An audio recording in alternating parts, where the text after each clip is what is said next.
Hello and welcome to some more Star Citizen news, this time for the week ending the 26th of March. We take a look at all the official Star Citizen shows and streams, and then compact that info down into something much more easily watchable. Patch 2.6.2b has gone to the PTU and is available to Evocati first and second wave testers, as well as subscribers and concierge members too. It may even go to more people over the weekend. It contains the Flight Ready Buccaneer, fixes pips for combat so you can actually hit ships again now, implements the mega map for multiplayer game modes, but I don't think it's in the persistent universe yet. That should hopefully come in the near future. It fixes a huge amount of issues, lots of quality of life improvements, optimizations to networking, and even re-enables track IR. Although it's not the full track IR experience, it is at least re-enabled. The live patch has now been estimated to be out by Thursday the 30th of March, and that looks pretty likely, seeing the progress they're making. If you get access to the PTU, make sure you give feedback and get involved with bug reporting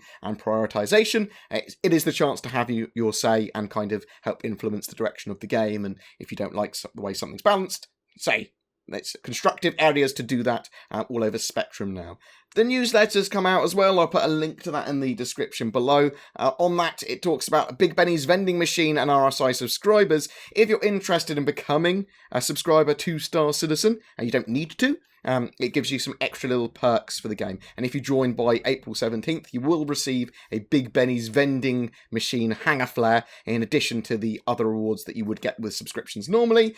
Subscriptions for 2 Star Citizen come in 2 different flavours, a $10 and a $20 a month one. This gives you hanger flare, access to various ships to fly each month, free rec. Longer term subs will get discount vouchers and various other rewards too. If you're interested, it doesn't really give you any form of game benefits or like pay to win or anything like that, but it does give you some cool little bits and bobs and extra perks. And it's cool stuff, but not essential at all in enjoying the Star Citizen experience. All you need is that $45 starter pack to get started, and everything is earnable in-game. Money generated from subscriptions is used to make the CIG shows, ATV, Happy Hour, and similar shows, all that sort of jazz. We also saw in the newsletter a little sneaky peeky at some research lab instruments from Rayari. So this is going to be, I assume, used in possibly the Endeavour. Maybe we'll see them on outposts on the ground. If people are doing research, if people are making drugs, we'll see them around the verse and various stations and stuff like that as well. It's nice to see that they're making these small assets as well as larger ones. The Town Hall, the next Town Hall is on Tuesday, March 28th at 12 PM Pacific time. Turbulent are going to be answering subscribe questions on Spectrum, the launcher, Delta Patcher stuff, all that sort of thing. So in Quantum Questions as well, John Erskine talked about how excited he was for the new patcher for Spectrum, how there might be some cool integration with Twitch. So I'll be asking about the Delta patcher for sure during this town hall, as well as if there's going to be stuff with Twitch integration, if it's possible that they'll answer that as well. Send in and vote on questions now if you're a subscriber. Link in the description for that Spectrum link, so you can ask some questions and vote on other people's questions.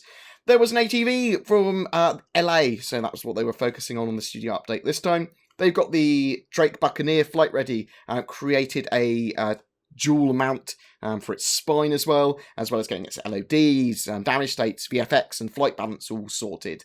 The Aurora Rework is heading into grey box as well. Various ships and quality of life updates have been worked on for 2.6.2 by them. They were getting ESP and the targeting system better working too. They've completed the design for a lot of the MFD, or multifunction displays for various systems, including power, heat, coolers, weapons, shields, as well as missiles and countermeasures for them. They've been working on more 3.0 missions, assets and posters to populate the universe. They've created a time capsule timeline for Xi'an history and society. There's been more work on the character database and customization for characters in the future as well.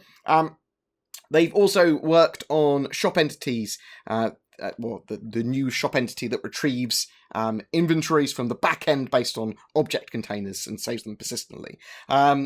There's been optimizations to reduce memory needs. The new light group entity stuff is being implemented and is extremely efficient compared to older lighting techniques. This should drastically improve performance in the future. There's been more work on autopilots and AI stuff to handle situations like takeoff and landings. Further work to the room system and atmospheric containers. So soon we won't have faked airlocks, but actual atmospheres in them that will go, you haven't got a helmet on, you're losing oxygen, rather than you are dead because you do not have a helmet on, because it is a faked thing and you can glitch out the wall, that sort of stuff. Added wear and tear to loadouts as well, so we'll start to see that in game.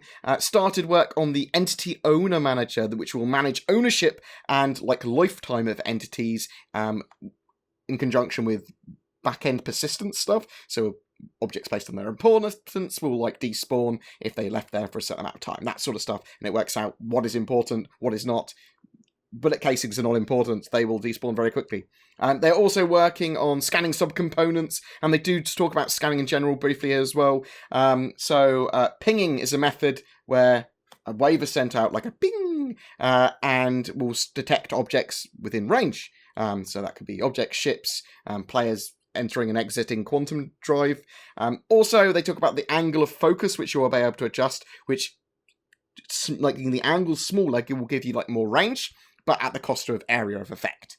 There are also a huge amount of tools that they've been making and improving upon that help increase their power and speed that they can develop the game. They have improved streaming meshes and further reduced their build sizes. Helmets no longer disappear at range, and they're part of a better LOD system. Their new human skin shaders help reduce memory costs significantly as well. The female character, which is a big thing, she's not big, the female character has had animations from the male character transferred over to her to basically complete their motion sets for her at the moment. Due to the amount of wild lines and pages of script, they have a tool that tracks them, and you will use them in-game as necessary, and tracks what ones have like already been said, if possible. There's been more work into the heavy outlaw armor, which is awesome, and they are working on some more medium and heavy outlaw sets as well. Light, medium and heavy female armor, as well as the undersuit for that, have gone to rigging and implementation stages. The female explorer suit is also in its high poly phase. This is really big because they are getting the female model done. They're starting to get the female animations done, and hopefully this will be in the next major patch for Star Citizen, the female model, and some form of character customization, hopefully, as well. The Titan suit is in R&D, as long with some various other alien concept stuff that will be revealed in the coming weeks. I'm extremely excited for that Titan suit as well. I want to see mechanized, big power armory type stuff. That's going to be cool. The Mega Map. So there was a small little featurette on the Mega Map. Basically, I'll go over it very briefly. It helps eliminate loading times and preloads by streaming in assets that it requires, and in conjunction with object containers, it works out what it needs to have loaded into the memory at any one point. That is basically what the Mega Map does. It reduces, if not removes, preloading times. At the end of ATV, they did show the Cutlass Black in its reworked state flying around, and I expect we shall see a bit more of that in the coming ATVs as well. There was a dev happy hour as well, where they created a quick little mini-game of basketball, because we saw the basketball hoop in the Javelin in the UK-focused ATV recently. It was good to look at the tools they used to create and edit the game. Link in the description for anyone interested. I'll try and get up a video about the Star Engine and about development of the game from a developer's point of view. Like a brief overview of that for people that are interested in the future.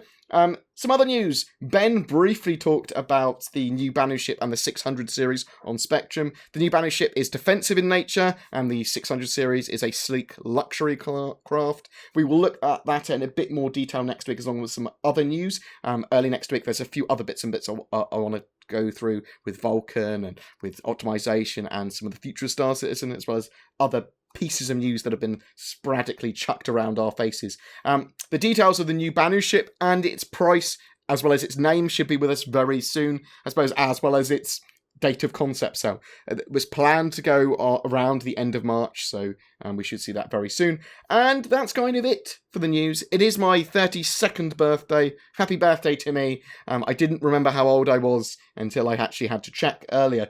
Remember commenting on any of my videos during a given month. It gives you a chance to win a ship for March. That's an Avenger Titan.